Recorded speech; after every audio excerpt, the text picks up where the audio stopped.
So in the lab we would need to measure a lot of quantities, and usually you need some measuring apparatus to measure all those parameters, physical quantities. Some of those physical quantities may be lengths or time or voltages, resistors, stuff like that. So some of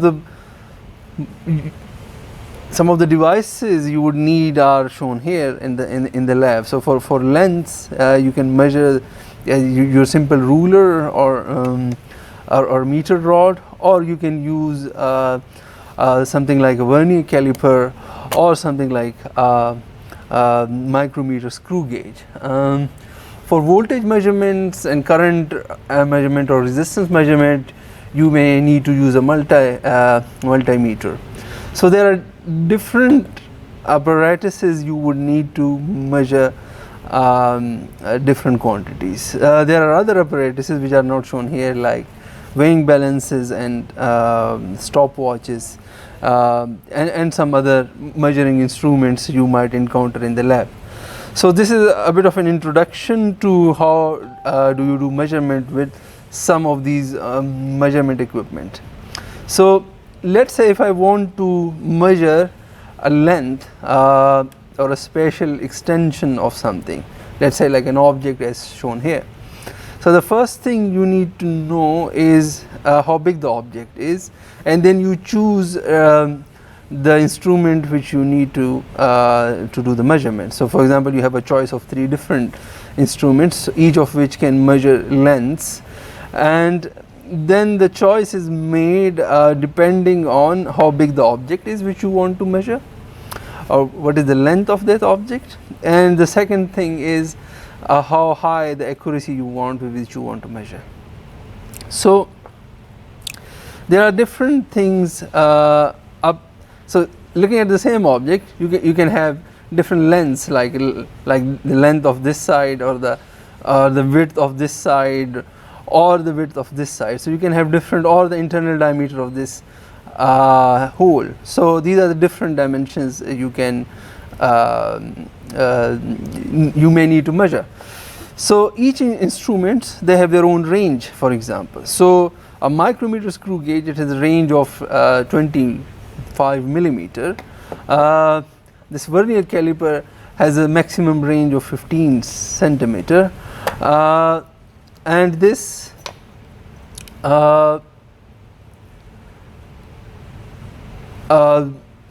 ruler has a range of 30 centimeters. So starting from 2.5 centimeter to 15 centimeter to 30 centimeters. So depending on the size of the object, you can choose whichever. If it is a bigger one, I would prefer the ruler. If it is a smaller one, I may prefer one of these two.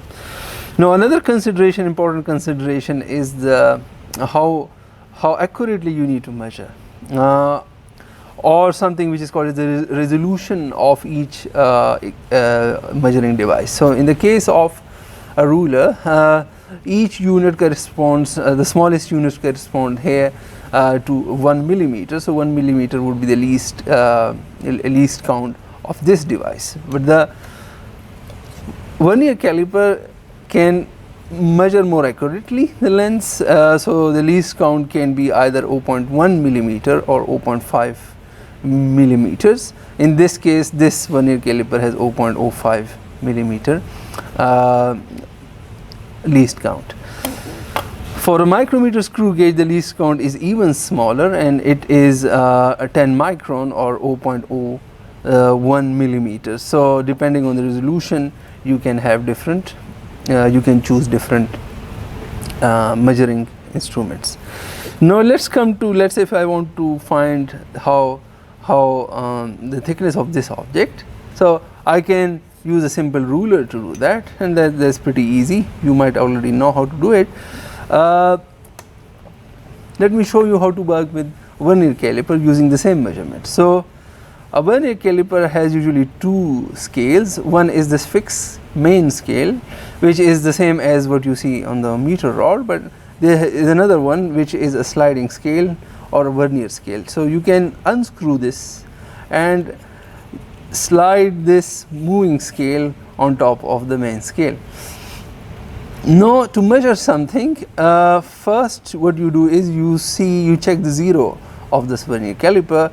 If the zero on the vernier scale corresponds to when you completely close it, and by closing it, the zero of this vernier scale corresponds to the zero on the main scale, then there is no zero error in this device, and you can basically start using it without taking care of any zero correction. So to do that, you have two sides to measure with, either this side of the vernier caliper or the other side of the vernier caliper. This side is usually used for something in which you can hold an object between these two teeth such that you press on it until it touches the internal side of these, the object on either side touches the internal side of these teeth, and then you can take your readings and measure the width of this object. The other side can be used for something which is internal to objects. For example, the diameter, the internal diameter of this hole, for example. So in that case, you have to again close the vernier caliper, insert it inside, and then open it as such that it just start touching the two teeth of the vernier caliper start touching the internal side, the opposite internal side of this hole, and the resulting reading would give you the diameter of this hole, which would be the inner diameter. So both sides have their own usage depending on what you want to measure. Now I come to just one more last thing.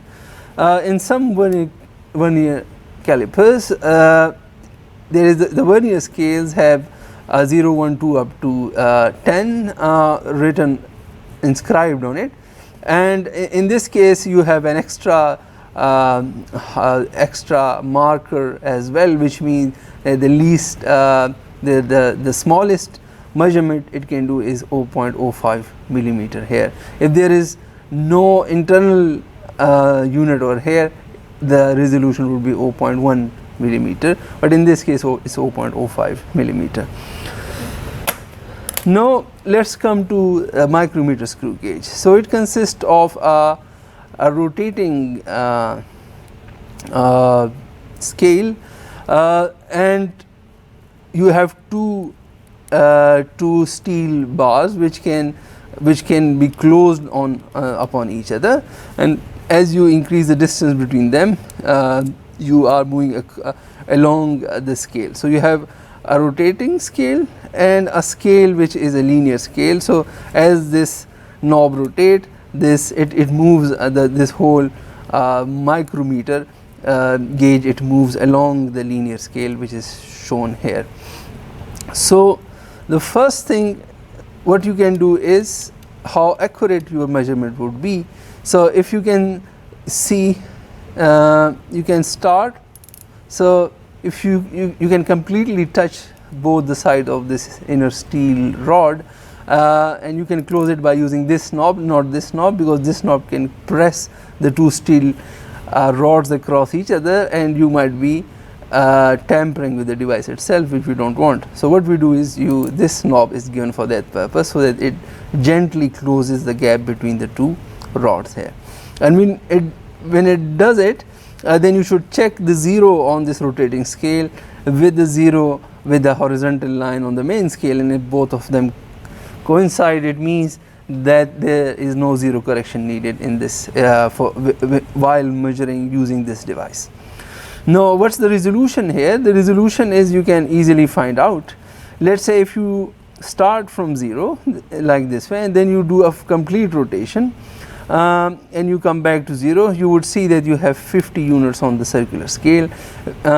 If you move another full circle on the circular scale and come back to 0 again, you have moved 1 millimeter on the linear scale, which means that 100 units on the rotating knob is equal to 1 millimeter, which means that each unit on this rotating scale corresponds to 10 micron or 0.01 millimeter as inscribed here. So this would be the least count of this device. So each measuring device has its own least count, starting from a meter rod to vernier caliper to a screw gauge, and each one has their own least count. So let's try to measure this, the width of this device using the screw gauge. You can open it as much as you can. Of course, the range is 2.5 centimeters, so you can't measure object or length longer than 2.5 centimeters. You close in on it, and then while this you can close the gap, and then you can take your main scale reading, and then you can also check the reading on the circular scale, and both of them would give you the total reading or the total width of this object. So this is how you use the micrometer screw gauge.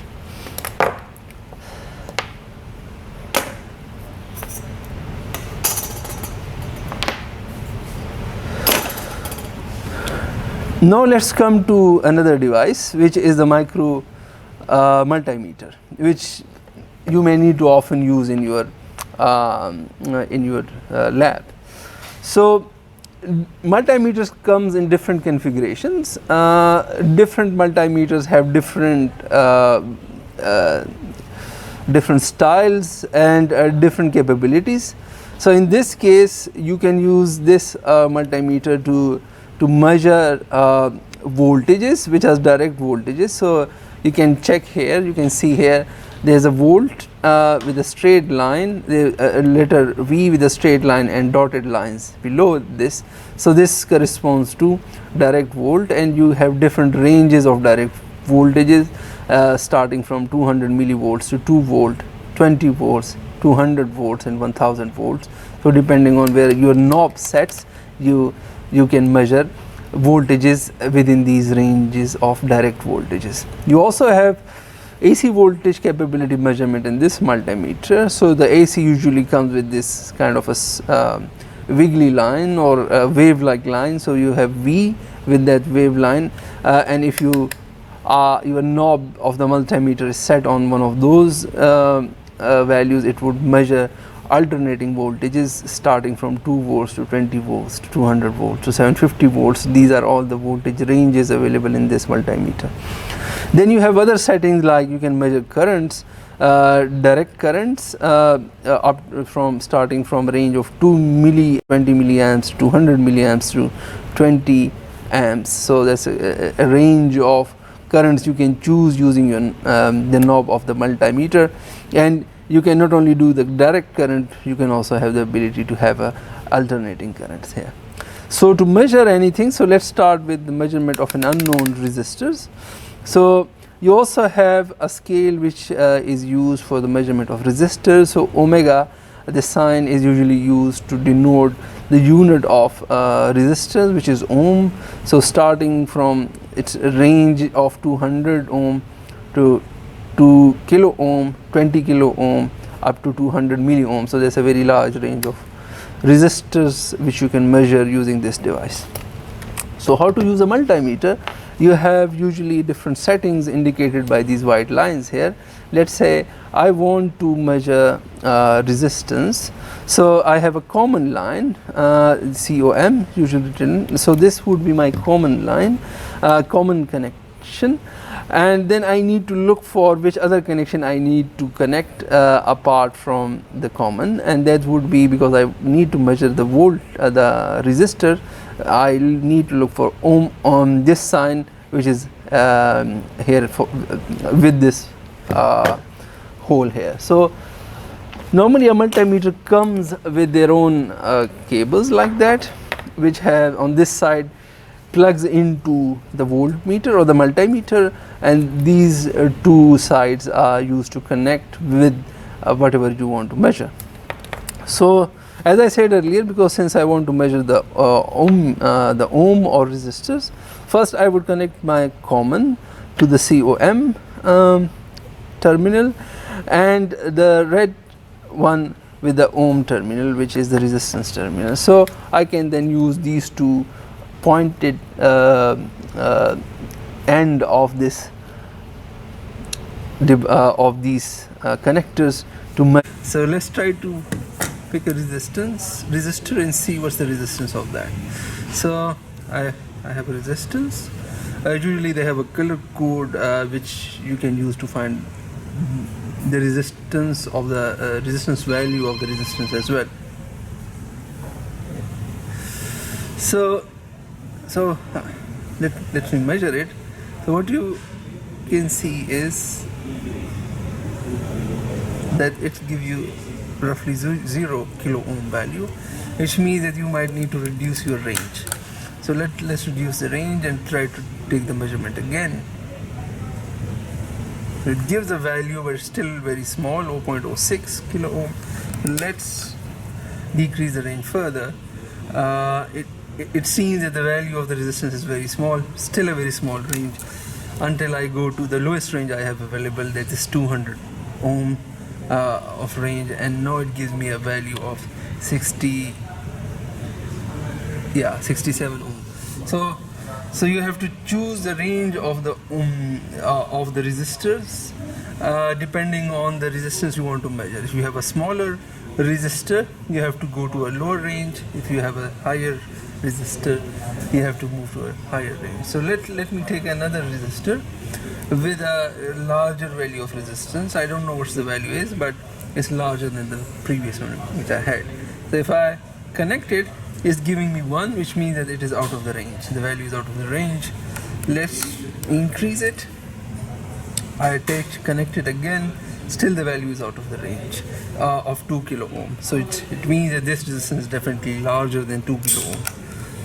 Next I go to 20 kilo ohm range, and now it's starting giving me value which is a reasonable value of 8 kilo ohms. So it means that this resistor has an 8 kilo ohm resistance. So the range is set depending on the value of the resistance. Sometimes you need to measure very large value of the resistances. For example, this one. Let's see what it gives me. It still gives me out of range, which means that it is a very large resistance. Let's go to 200 kilo ohm, still out of range. Go to 2 mega ohm, still out of range. Go to 20 milli ohm. Still it's not okay. So it start giving you some values. For very large resistance values, it takes some time to give you the final reading, and it is so the value is roughly 8.4 mega ohm. So these are the different resistances you can measure with this multimeter. So try to measure voltages here. So either direct volt, alternating volt, or direct volt measurements. And let me take a cell here which is usually inscribed with the 9 volts. Let's check whether it's truly a 9 volt battery or not. So because a battery is a DC voltage, so I can set my setting or knob on the DC voltage. Let's say I have set it to 200 volts, and the connector would stay the same because the volt and ohm connector are roughly exactly on the same knob, so nothing would change. So one terminal would be positive, the other would be negative. So if this is my common and I connect it with this one, and the red I connect it with the other one, I see a reading, and the reading is a positive one, which means that this side is negative side of the battery and this side is positive side of the battery. So it means that so if I reverse it, you can see that the values are negative. So it means that the volt readings are really polarity sensitive, so it can be a positive reading or a negative reading, and of course you can change the range to get a better accuracy of your reading, as depending on what the requirement of the experiment is. Yes, so this was a brief introduction to the experimentation or measurements you might encounter during this lab. The next task is you would be provided with a few questions based on these measuring device, which you need to answer. Okay.